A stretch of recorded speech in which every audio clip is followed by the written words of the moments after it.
There we go. Morning, Kevin. How are you? I'm good. How are you? I'm good. That's good. Yeah, so we've got a couple of people who have already joined us today. Yep. You're all awake and everything. It's early where you are, correct? That's 8:30 in the morning, but I've already been awake for almost 3 hours, so it's all good. Ah, that's good. That's good. Yeah. Yes. So that was my son who just popped in for a moment. Hey, the more the merrier. Exactly.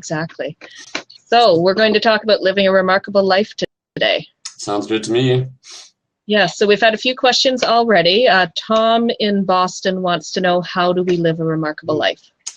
That's a pretty big question, I would say. It is. I don't know if you've been thinking about it for a couple minutes already, if you have any thoughts to start us off. Oh, sure. Flip it back to me, right? Yeah, so living a remarkable life, it means living a life that's more than just working for money each day, that's more than just working through life. You want to be giving back, you want to be living actively. So not just living chained to a desk, not doing something you hate and just feeling locked into one place. It's actually doing things to help others, doing things to actively live and enjoy your life, and helping others do it at the same time. Yeah, I think when you say actively living and enjoying your life, that's a pretty important point. I mean, I think remarkable life is, like you say, something that makes you happy, a life that you're living on your terms instead of the terms that somebody else has set out for you. And yeah, often that definitely involves helping other people, for sure. I think there's lots of research and studies out there that have been done that show that, you only need a certain level of income to achieve decent level of happiness, and then above and beyond that, it really doesn't make much of a difference. And it's really the helping others that makes a big difference in your happiness and your enjoyment of your life. Absolutely, for sure. And now I'm getting it back.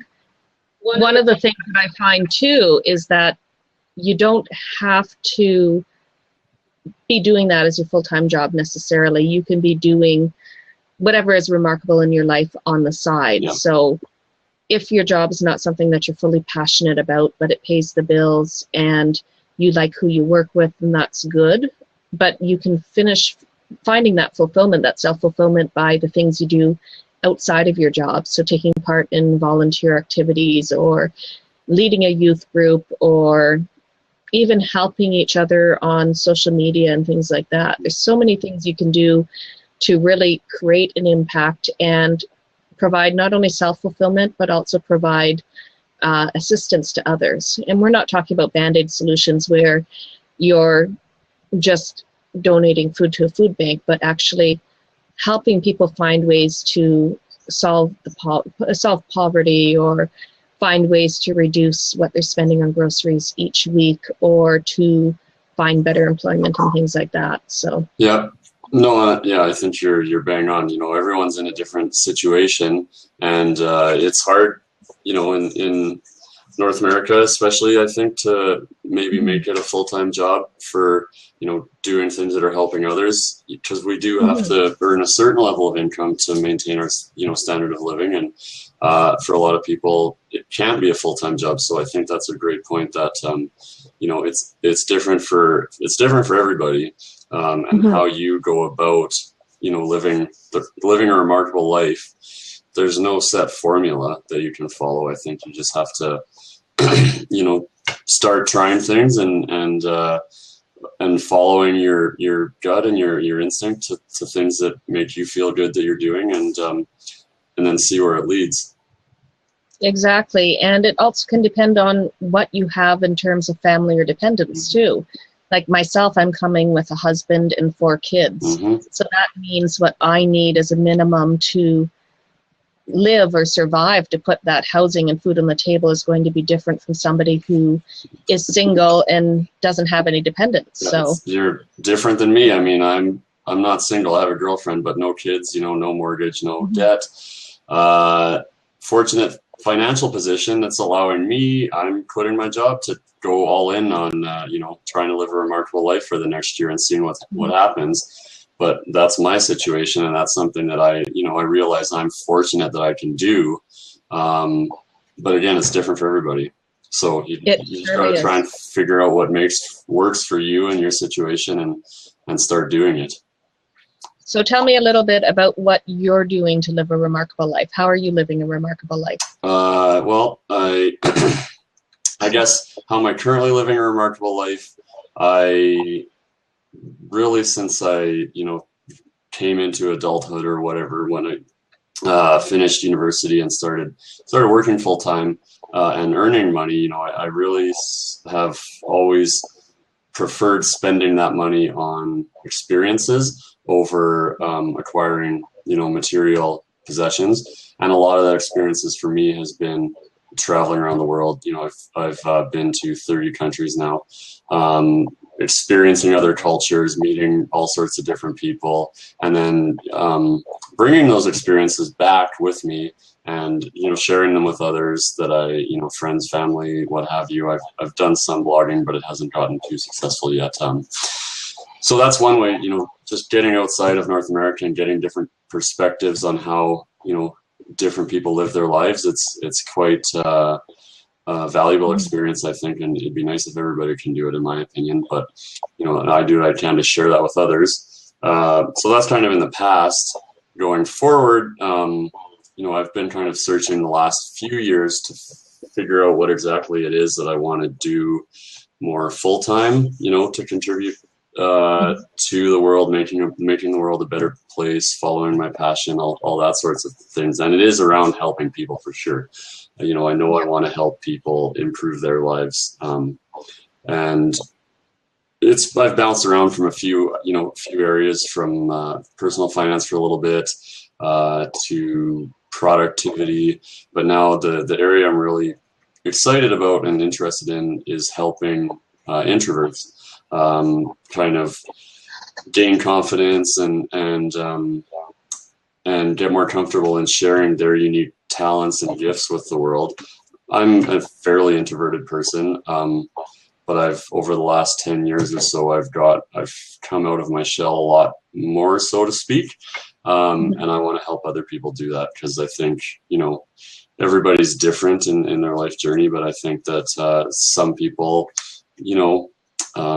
are afraid, they let fear control their lives. And I want to help people get through the fear, and so they don't have to live with lifetime of regrets for the things that they didn't do. And I think for me, because of my journey and being an introvert, that's, the audience that I want to work with and help. Awesome. Yeah. And, what about you?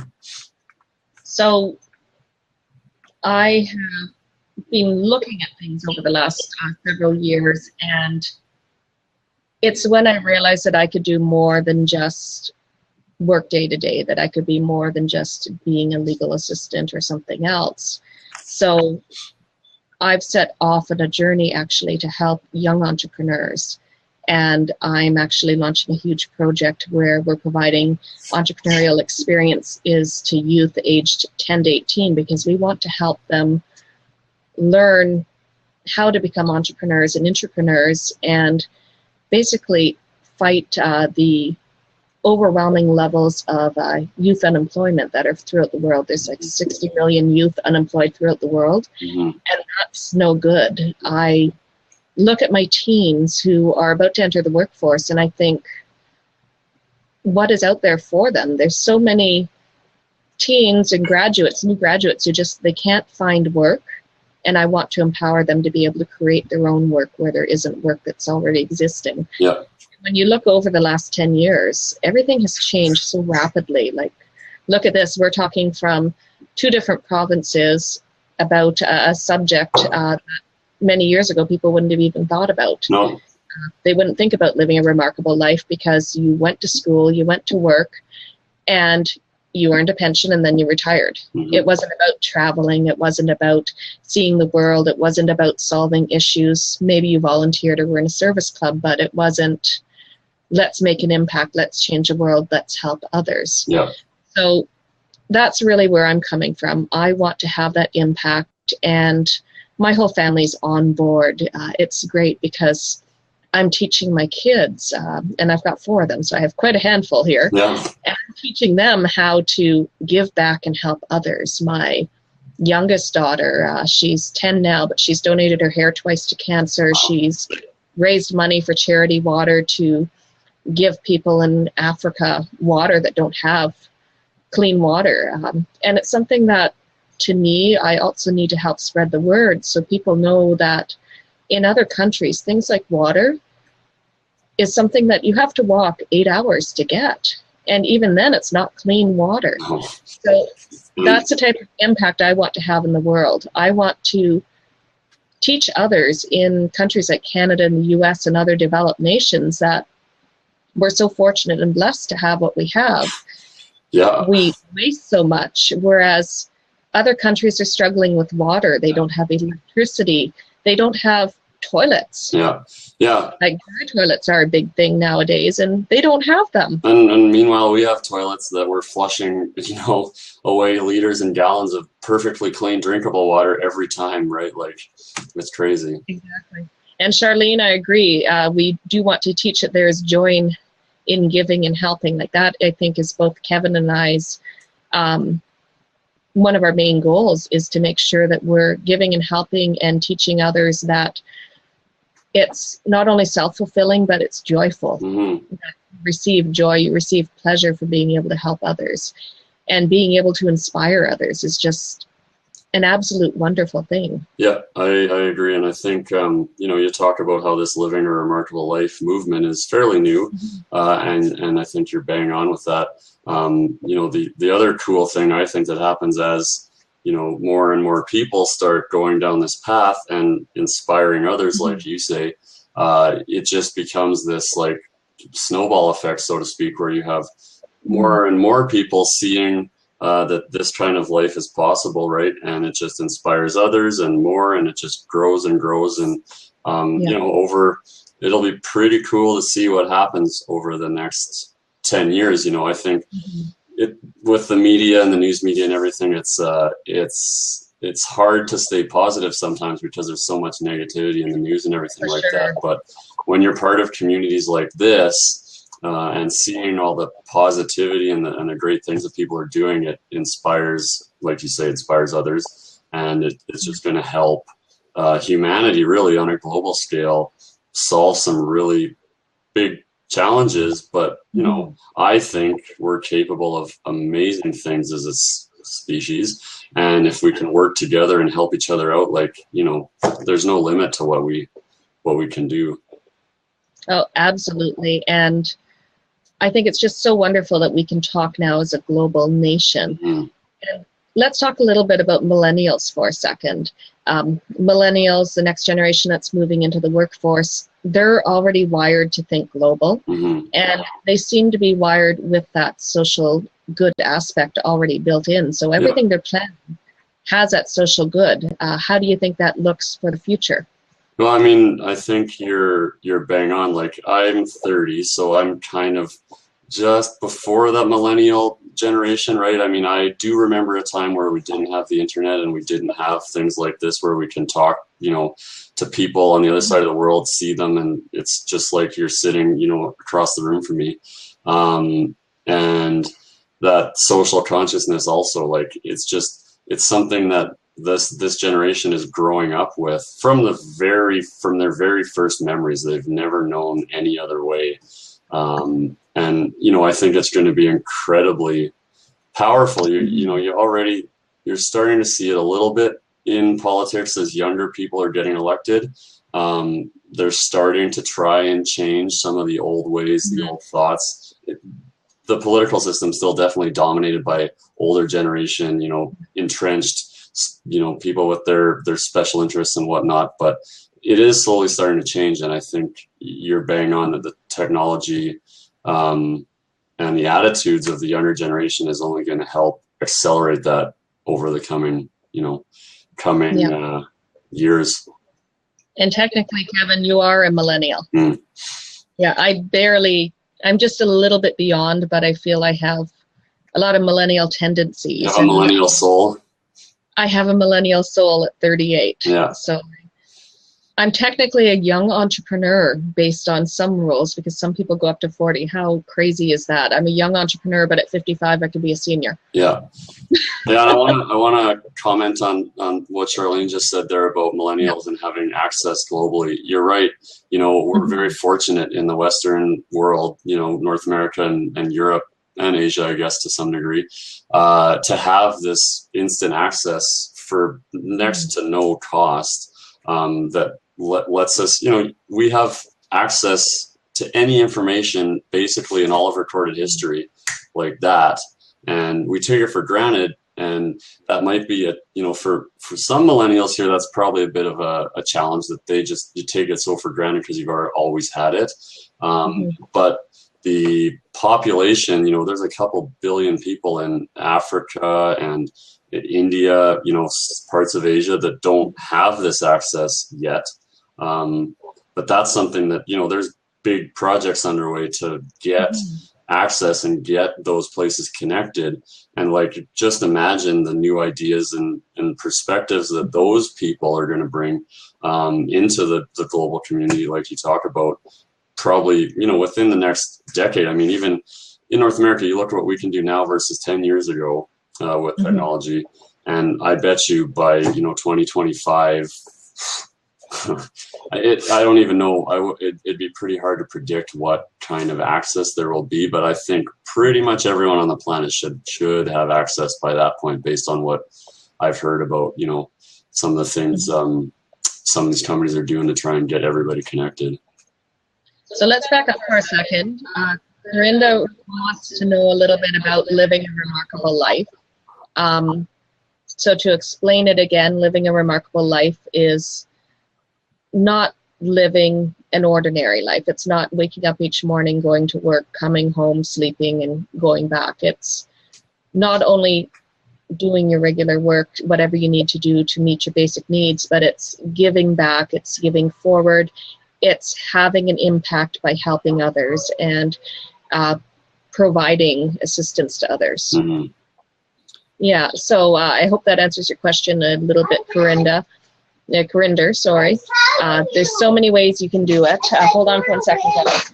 Yeah, there is, you know, like Rebecca was saying, there is so many ways you can do it. Continue. Yes, yeah. So, yeah, there's so many ways that you can help others have a remarkable life as well and set an example for others. Carly's asking, will this be a podcast or something? I have no idea. This is our first one. This is my second blab and Kevin's first. Yeah, my first one. We'll see where it goes. Who knows? It could be an interesting thought. I'd love to talk more about some of the things that we could do as a society. We were talking about some of the lack of access to tools.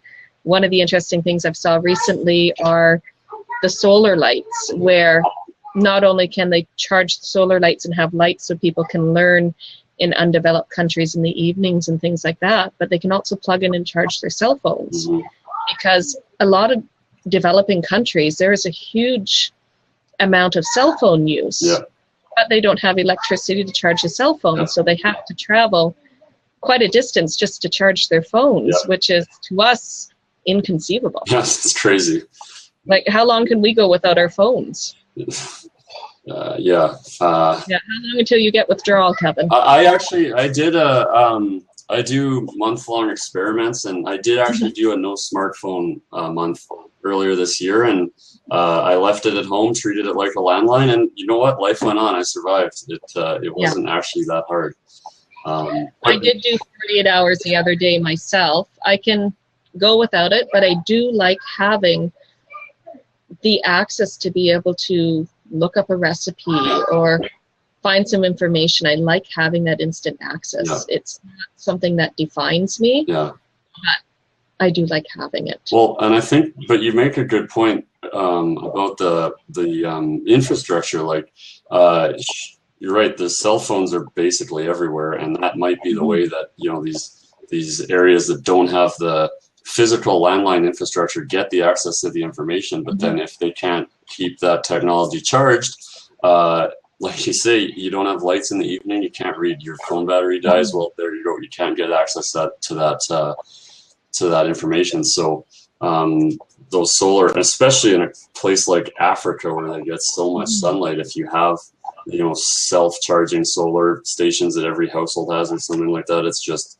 the potential that brings for the information. Also probably for water, like, you know, you can then get water purification systems installed that can, you know, run off that power. And then you think about the battery technology that's being developed by companies and how that's rapidly improving. Combine that together, and all of a sudden the lack of physical power lines everywhere like we have in North America isn't such a problem anymore. And you look at how little this would actually cost on an overall basis to give all these different areas access to electricity and power and internet and things like that. And I know I wonder myself, what can I do to help these communities? How could I get them things as simple as solar lights? And what would that cost be to provide that? So that I know is something I'm looking into myself. What can I do to do that? Yeah. Because look at the cost of different things that they're lacking. Things as simple as buying chickens and stuff like that for the village. Like, the cost for that is so little to us, but to them it's out of reach. Yeah, so what can we do as a society? Because we don't want to just provide a Band-Aid solution where we're giving them stuff. We want to actually teach them how to be able to self-sustain and to grow. Teach a man to fish, so to speak, right? Exactly, because it's so important. If you're just handing people things without teaching them how to start building it themselves, that's no good. It's not that people don't need handouts in emergencies and different situations, but you have to make sure you're not just putting a Band-Aid on the solution, and you're teaching them how to then use the knowledge to build their own stuff or to create income to make it sustainable so they can then buy their own chickens down the road, or figure out how to give them the technology and then teach them how to build it, or teach them how to make money from it without just giving them the product and then have them sell it, because there's value to that. And I know that was one of the issues with things like Diva cups, the feminine sanitary cups. They were giving them out, but then the people receiving them were turning around and selling them for profit. So that then eliminated the good of providing that sanitary benefit to girls so they could go to school. It's not simple solutions. All these things are very complex. But you know, when you talk about what we can do to help, and going back to living a remarkable life, I think when you look at a lot of the people who have been, you know, successful at doing, you know, social entrepreneurship and things like that, a lot of them, as part of their mission in their companies, donate substantial parts of their you know, revenues to causes such as, you know, charity water and, you know, whatever else, because and Tom's shoes. Yep, Tom's shoes, exactly, because a lot of these types of people, realize that money it's about the people, it's not about the money. And okay, give me 2 seconds here. Okay. I'll just keep on talking, but once you reach that certain level of income, and then you can really start giving back and doing some pretty incredible things with you know, the reach that some of these people have, and giving back to the world and helping other people, and just a lot of them are very selfless. I think that's definitely a pretty common trait among the living a remarkable life crowd, if you will. So how would you recommend people start living a remarkable life? What's something that we can tell some of our viewers or watchers to start doing now? What can they do? I mean, for me, it's, I think, trying to break the routine. You know, I kind of look at it like waking up from the kind of zombie state that a lot of people, quite frankly, are in. You know, get up, go to work, watch TV, go repeat day after day after day. And for me, when I started breaking free of that routine and not just following the herd, so to speak, trying new things, doing a month without TV, starting to listen to podcasts instead of watching, or playing video games, talking to other people, going to meetups, and, meeting other people in the community who are doing things like this. You start to get ideas, and then you just run with them. Maybe for me, writing about them helps. And you just start iterating, so to speak, to try and find what you're really interested in, passionate about. And it's not something I don't think from almost anyone can just like bang, oh yeah, I'm going to start doing this. It takes time to kind of discover what you really want to work on. But at the same time, if you take a look around or look back over your life and maybe books that you read a lot of or topics that you really get into and you're talking about, trying to identify and make note of those, because it's funny how like your intuition kind of knows what you should be doing, and maybe a lot of us just push that down, and the rational brain takes over. But I don't know, experimenting and trying new things is a great way, in my experience anyways. Oh, definitely. Getting out there, talking to others is one of the best things you can do. Yeah.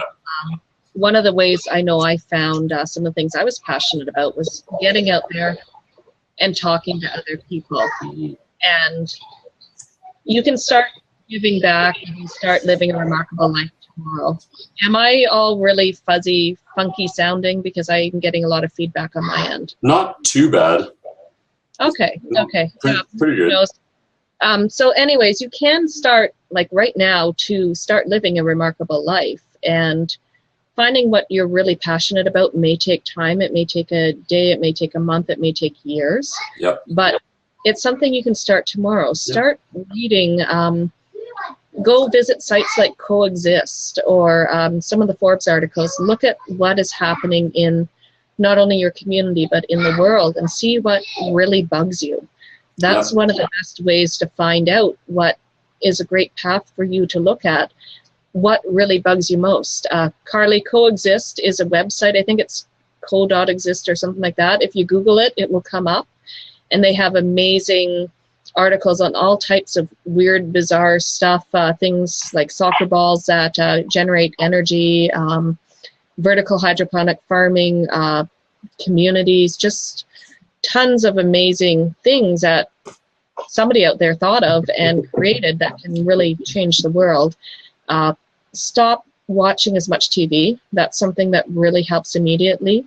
A lot of TV nowadays just completely drains your brain cells. Think about how you're spending your time. Are you spending your time wisely? What are you filling your head with? Are you filling your head with negativity? Are you listening to people complain and rant and whine the whole time? Are you watching shows that are all about violence and stuff like that? Are you watching things that are challenging your mind? Are you spending time listening to positive stuff instead?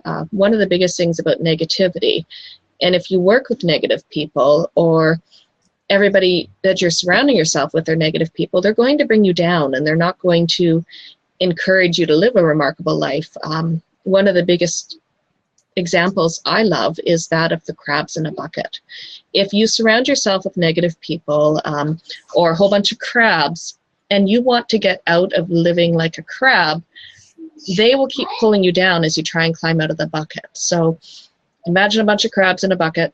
You want to climb out, you're climbing out, but they're going to keep pulling you down back into that negative circle, and that's not where you want to be. You want to get out of that bucket, and you want to make sure that people you're surrounding yourself with are the people that you inspire to be like, the people who make you feel good, not only about yourself, but about the future and your community. So make sure you're looking for those type of people and surrounding yourself with those people, because it makes such a huge difference, and you will find yourself happier, you will find yourself more fulfilled, and you'll start finding that path that you're meant to be on. Some of you may have been here before we officially started, and one of the songs I was playing was Avicii's Wake Me Up. And that song is, to me, just wonderful, because it's all about finding where you fit in life. And it's all about finding those people that are really meant to be your tribe. I know Kevin and I have found some of our tribe through World Domination Summit, which is actually what has led, I know myself, on a path to live a remarkable life. I was probably already there, heading that way. But it's things like that where you come together in a community of people who support whatever you're doing. And, oh, it was amazing, wasn't it, Carly? I love WDS. Yeah, it was life-changing for sure for me. Yeah. Was it your first year, second year, third or fourth? First year for me. Well, this was my second year. And I just love world domination anyway. So it's all good. But it's so inspiring, and it's finding your tribe. It's finding those people who are really going to lift you up and help you live a remarkable life and help you really change the world. And being in a community like that is just so powerful. So when you surround yourself with those people in your everyday life, then it's just going to make a huge difference. Yeah, I think you hit the nail on the head about community.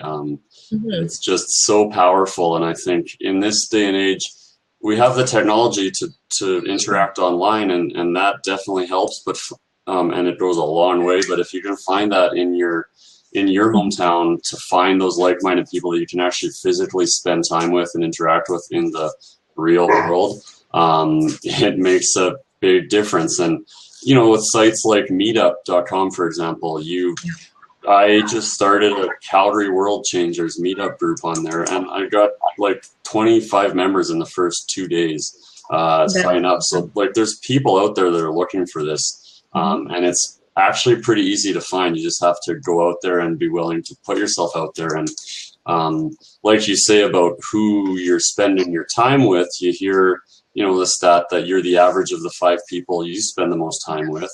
And I know for me, you know, my close friends are university friends. Our social activities usually revolve around going to the bar or drinking or whatever.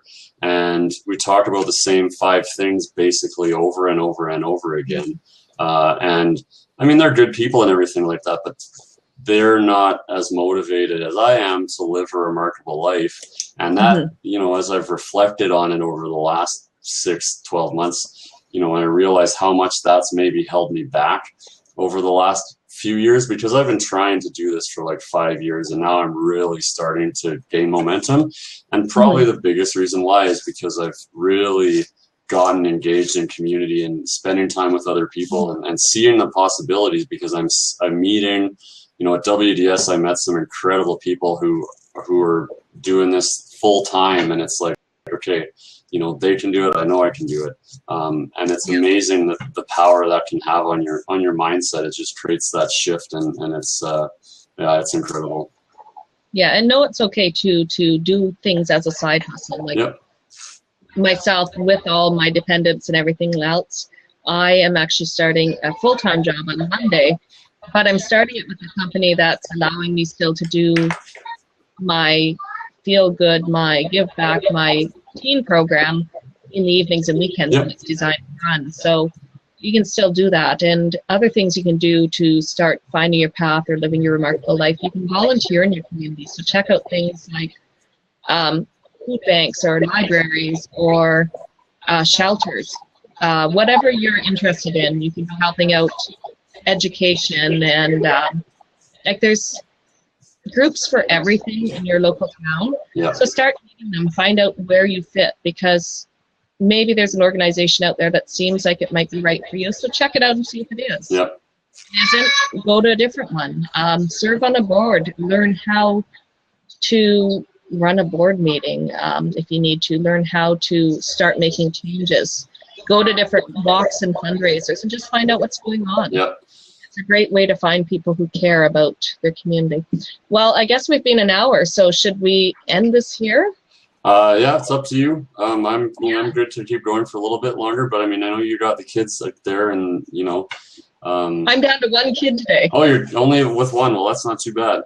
Yes, and he's Skyping his dad, so his dad's out where you are. So, yeah, so I'm actually free as a bird today, but yeah, I'm fine. Keep on talking. So you were talking about what you were wanting to do. Do you have any ideas what you're going to do next? Yeah, I do have a few ideas. One of my big takeaways from WDS was this power of community, and really wanting to build on that. I was thinking while I was there, I'm an introverted person, so it was a stretch to go there, and I went by myself, so meeting new people, it's not easy. I did it last year. Pardon me? I did it last year by myself, knowing nobody. But then I started thinking about it. Well, you, me, lots of other people did get up the courage to go by themselves. But how many other people was that too much of a stretch? Maybe because it was too big of a gathering. Maybe because it's in Portland and it costs money to get there, and it's not something that's you have to be at a certain level to be able to afford to go to something like that. But for me, as an introvert, it was an amazing experience to meet so many like-minded people, and again, seeing what people are doing. So, I came up with this idea of trying to build a global network of small meetup groups in, cities around the world, so people can just go for coffee with other introverted people. I think it's a spectrum, obviously, introversion to extroversion, right? And different people like different levels of interaction with other people, but I think everybody likes some level of interaction, and even fairly heavily introverted people, if they know they're hanging with people, other introverts who get their energy levels and their kind of how they go about living, and getting together in smaller groups. I think that that could be pretty cool. What could happen? People meeting each other and sharing ideas, and again, just that building another community. So I'm going to be launching a site called introvertsunite.org, and basically looking for other people to step up and volunteer to host meetups in their hometowns, and just see, my grand goal is to have 10 by the end of this year, like 10 different cities with these groups, and then 2016 I'd like to get to at least 100. So and that's just purely about connecting people. That's not business or anything. It's just about the community. And then so the other thing I'm going to do is launch a new blog called Adventurous Introvert, about my kind of journey, sharing my thoughts on all sorts of different topics, and with a bit of an introvert, slant to it. And then I do want to get into coaching and helping others, like I said earlier. So just getting the writing out there, starting to build some content, and then trying to turn that into business. Awesome. Yeah. So. And yeah, I am leaving my full-time job here in a couple weeks, but I also have some side work kind of related to it that I'm going to do to cover expenses and whatnot in the meantime while I build that up. Yeah, because that's definitely the hard part, is covering those expenses while you're launching your project, and it can be very tough, but it can be done. It can be done, and like, you and I are very different positions in our lives, but, you're finding a way to do it, and I'm finding a way to do it. And it's just a matter of being open to, coming up with, alternative solutions. Yeah, it means probably not watching as much TV or something like that, right? But that people do it all the time. Yeah, no sleep. Exactly. Yeah, you just have to be willing to put in the effort. Yeah. For most of us world changers, I think we're probably putting in an average of 70 to 80 hours a week. By the time we're done with it, I know I will be, and I know I have been in the last several months. I've been working a good 60 hours plus on my next adventure, my entrelaunch.org.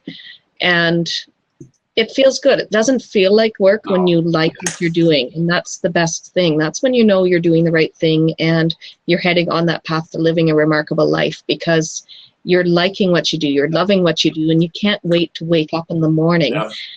And if you're dreading Sunday night, if you're dreading Monday morning, it might be time to re-examine your life, because you shouldn't be living for Fridays.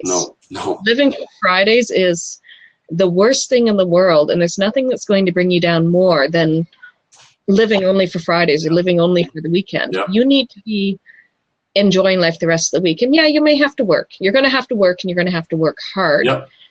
But you can do it in a place where you're feeling happier, you're feeling more excited. And as I said earlier, even if you don't necessarily love what you're doing during the day to make your basic income, you can be doing stuff in the evenings and on the weekends that do excite you. So you're still excited come Friday night or Monday morning, because you know that after you do your work, your like day job or whatever, that you're going to be able to go and do something else exciting, whether it's doing a podcast or you're volunteering, or maybe it's creating jewelry or something else, or like you know you're going to be excited. So no, I think you're bang on. You know, the energy, like you said, when it feels right and it's easier to do it. Like I find with me, anyways, it energizes me, and you don't get tired even though you're working tons of hours. It's just you enjoy it, and it feeds on itself, and it's a pretty cool feeling, really. Mm-hmm. You're more creative feeling. The people around you are more excited, and honestly, your eyes sparkle when you talk about it. Exactly, and honestly, I think it's generally better for your health, you know, to be in a state like that.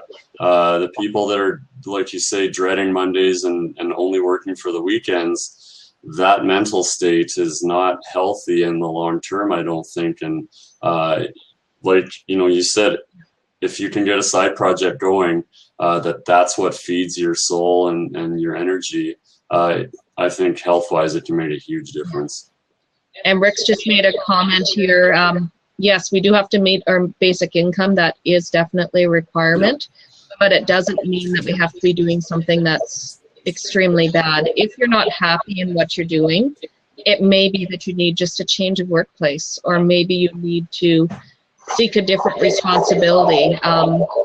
It can make a huge difference. You don't have to work somewhere that's bringing you down so bad that it makes you sick. No. You still have to work. You still have to be able to meet your basic income.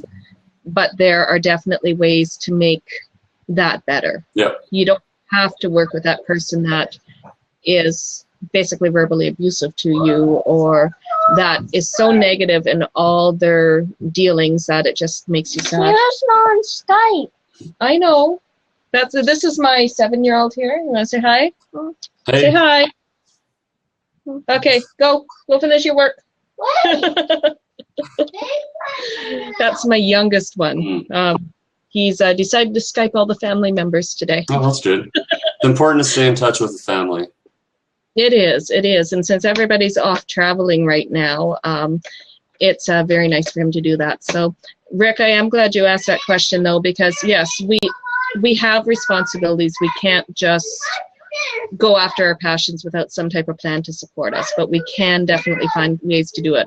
Yes, freelance is a great way to do things like that. Freelancing, consulting, starting your own business. It all takes a lot of work. Yeah. But you can always be looking at what works best for you and for others. And there's always different options. And I think that's something really important for us all to remember when we want to live a remarkable life, to welcome new options. Yeah. Look at opportunities and say yes to different opportunities at times. If I didn't say yes to different opportunities in the last 5 years, I would have missed out on an awful lot. Yeah. Now, it doesn't mean that you can't say no. Sometimes you need to say no as well. Yeah. But be open to those opportunities when they come and look into them. Just don't look at an opportunity and say, oh, well, I could never do that. If I said I could never do that, I wouldn't have ended up in Australia last year. Yeah. And that was huge for me. I never would have believed that I could be representing Canada going somewhere. Yeah. When I look back, Like, I was a teen mom from a small town. Whoever thought that I would do any of what I'm doing today? Yeah. But I'm doing it. Yeah. And I'm just so determined to make sure that I keep doing wonderful things and living a remarkable life that I'm going to keep looking for ways to keep doing that. Yeah.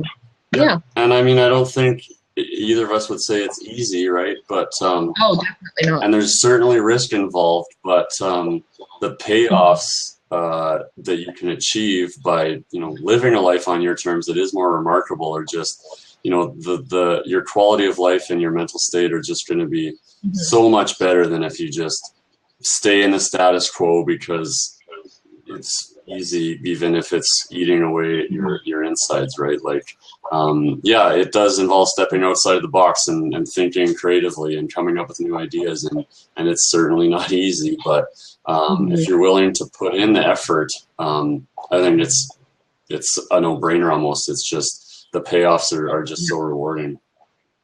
Well, I'm going to say, why don't we end this? We're about an hour, 15 minutes in. Yeah. And then let's chat about whether we want to do this again, maybe pick a couple subjects, and we can come back another day, and hope everybody will join us. Sounds great to me. That was a lot of fun. It was. It was great talking to you, Kevin. Yeah, you as and well. I hope to talk to you again soon. Enjoy your Okay, thanks everyone for joining us, and I guess we just sign off now. Yep. Okay, and this is recorded, so they can watch replay if they want as well. Okay, cool. Okay, talk to you later.